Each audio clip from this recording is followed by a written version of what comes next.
Usiku wa Aprili 15 mwaka wa 1012, bahari ya Atlantiki ya kaskazini ilishuhudia mojawapo ya majanga makubwa zaidi katika historia ya usafiri wa majini.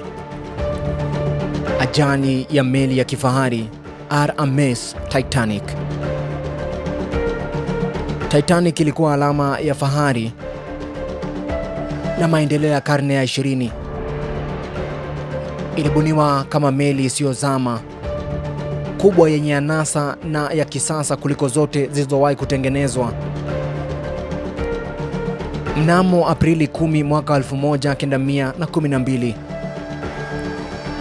ilianza safari yake ya kwanza kutoka Southampton kule Uingereza kuelekea New York kule Marekani.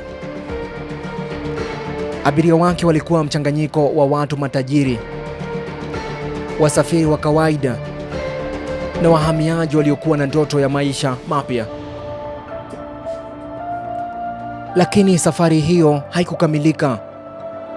Usiku wa Aprili 14, saa chache kabla ya saa 6 usiku, Titanic iligonga barafu kubwa, yani iceberg. Shimo lililochanwa kando ya meli liliruhusu maji kujaa haraka. Wahandisi walipambana, lakini haikutosha. Katika muda wa saa 3 pekee, meli hiyo kubwa iligeuka vipande viwili na kuzama kabisa chini ya maji baridi ya Atlantiki, na zaidi ya watu 1500 walipoteza maisha, huku takriban watu 710 wakinusurika.